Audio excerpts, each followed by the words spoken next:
Today on the chapters, I have Stacey Lynn, my wonderful friend who I absolutely love. So welcome, glad you're here. Hi, we're glad to be here. I know that you've got All the Ugly Things coming out. Yes. And then you have All the Beautiful Things coming out next month, right? In 3 weeks. 3 weeks after the release of All the Ugly Things, All the Beautiful Things are released, yes. And, you've had other ones come out, like you've been writing the whole time, like during all this, 4 kids at home, husband at home. How many books have you written just during COVID? Just since like last March? Yeah. I don't know. I think 6. That is amazing to me. Like, that 6. just blows my mind. Seriously, like you've got a husband and kids at home and you're able to write. I can't say I've been very nice about any of it, during any of it. But yeah, every time I try to take a break, I just can't. Like, I just go back to writing because I can't step away. I did. Like, for people who don't know, excuse me, you relocated. Like, Right. You and Aaron moved the kids, y'all moved to the East Coast, new schools for the kids, all that, and you were still writing even throughout all of that. Right, because I'm insane. And how many books do you have out now? All the Beautiful Things will be my 40th release. Just since, what, is it 2013 or did you start in 12? 8 years today. Is it really? 8 years today. Yeah, History. I think, yeah. I think it's 8 years today. My first was published April 16th, I think, 2013. With All the Ugly Things, is this a standalone brand new series or is this a spinoff of something else? It's brand new.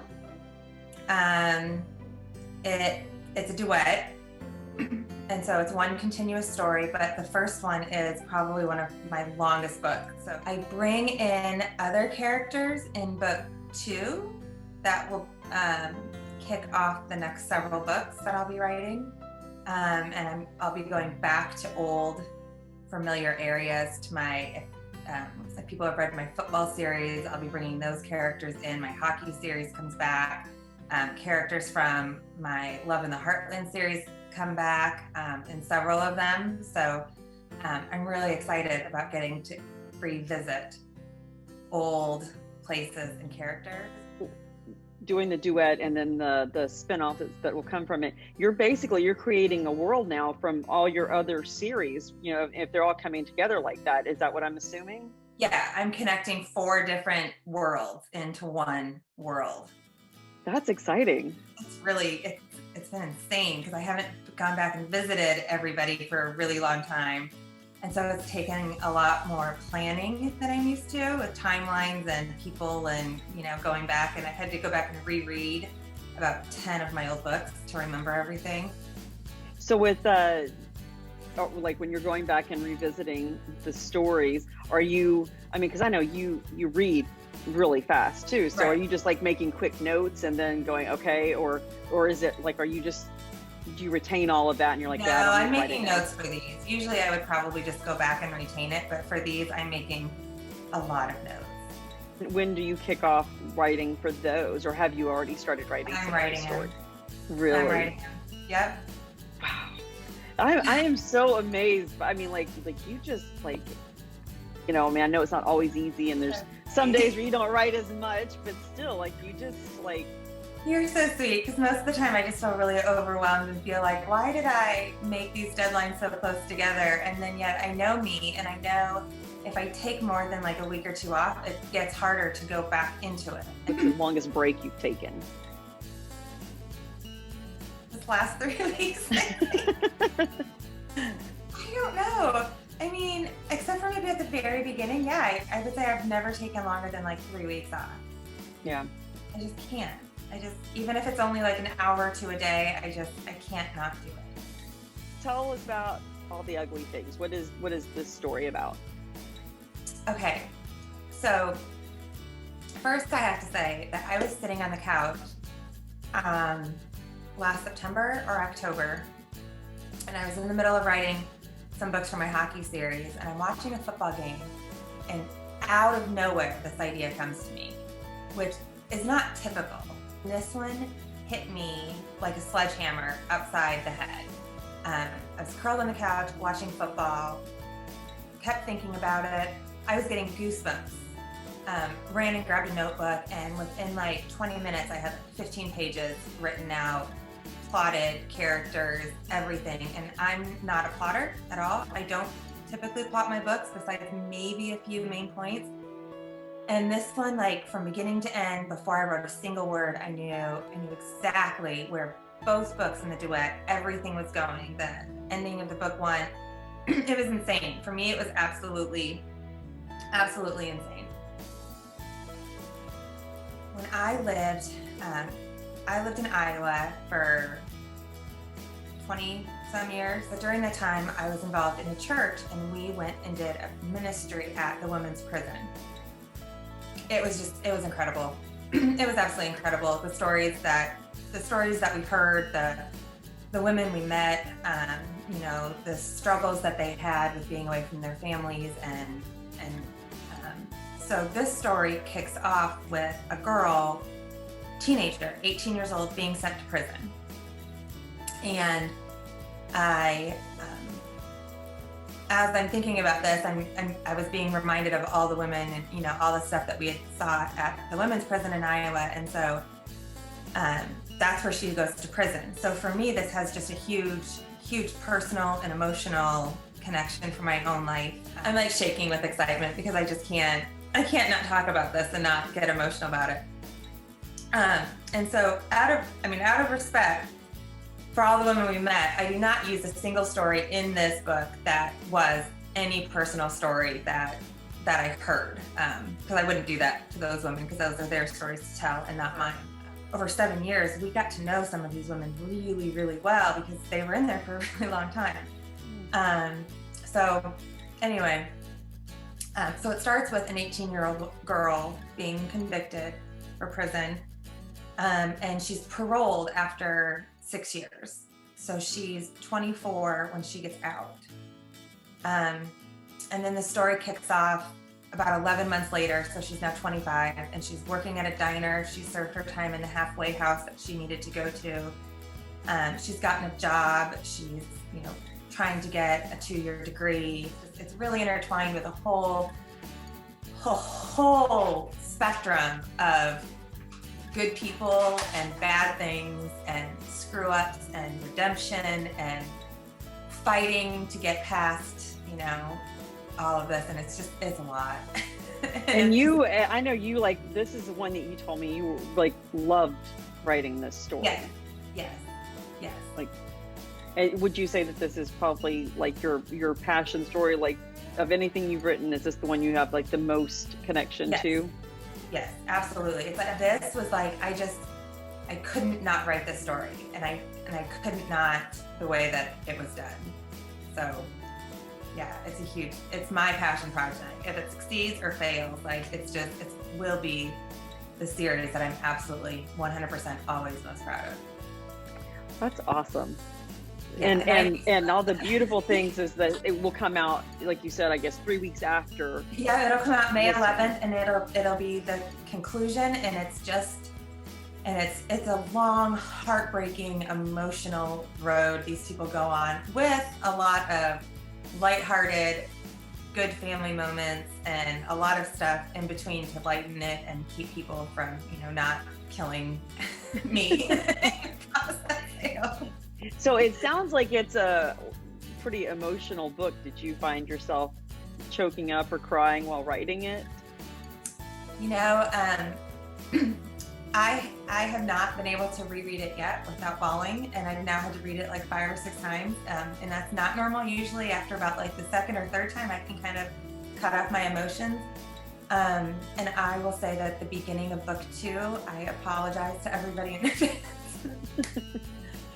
Have tissues. I have now read the very beginning of All the Beautiful Things about 9 times, and I bawl every time.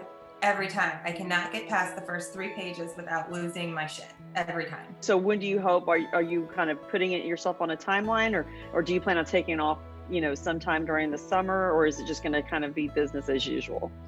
The next duet is actually the hero is from the Love in the Heartland series.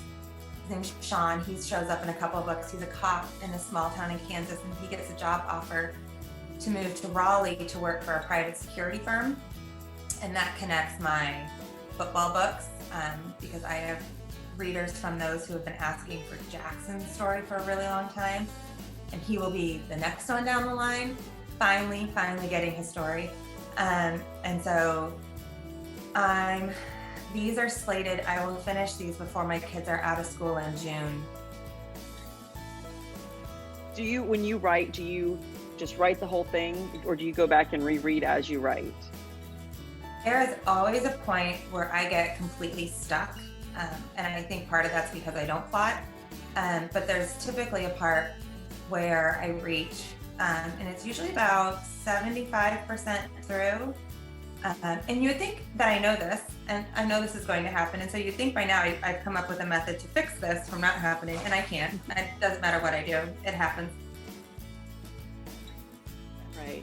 Well, and I know you're very active in your reader group. You're very present on Instagram. You're very present on Facebook, and especially in your reader groups. Where do you build your connection? I feel like that's so sweet of you to say, because I feel like that's like the biggest thing that I struggle with.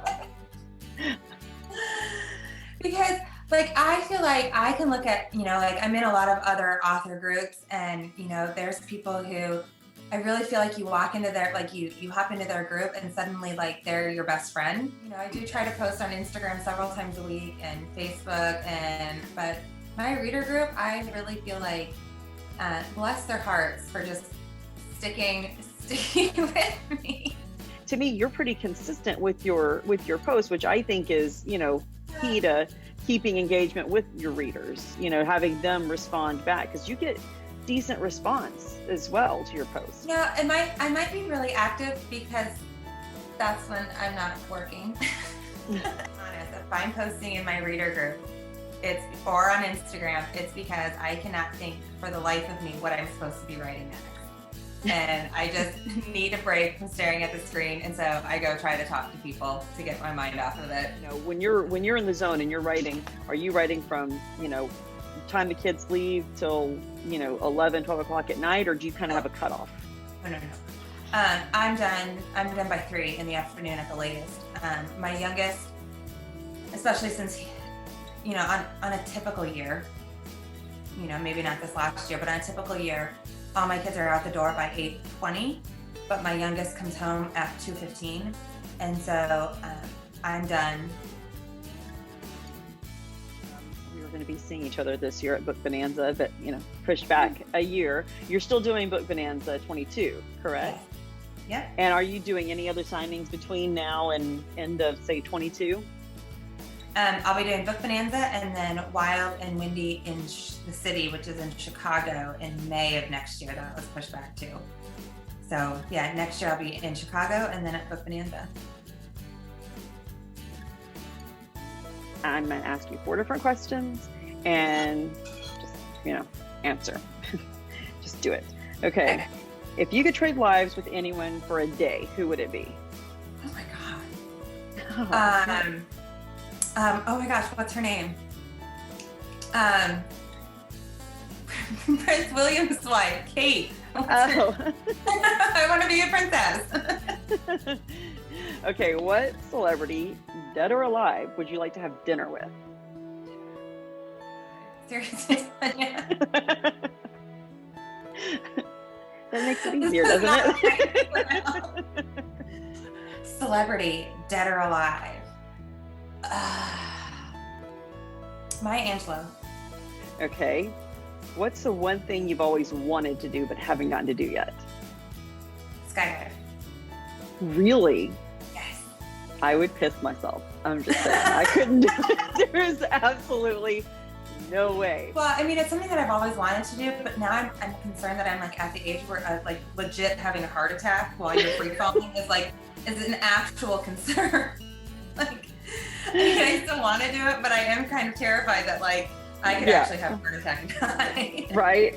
That's Not landing. Okay, so my last question, what is your favorite time of day? Morning. Really? You're a morning person? Is it morning before anybody's up? No, I don't do that. I'm not crazy. I have kids that get up at like 5:30 just because they do. I'm not nuts about it. But it takes me about 10 minutes to wake up. And so like, I don't really prefer anybody to talk to me or look at me during those 10 minutes. But as soon as those 10 minutes are done and I've had like my first sip of coffee, I'm off and running for the day. Well, that is all the questions that I have for you. I'm so excited for your new book, and it's available everywhere, right? It's available everywhere. Yep. Everywhere. Yep. And you have paperback for that one too. Yep, paperbacks will be available probably before release day. Those will be live a little bit early, I think. Well, thank you again for taking some time out and talking and all that stuff, and I can't wait to read this one. Thanks, honey. Thanks for having me. All right. Talk to you later. All right. Bye, Sue.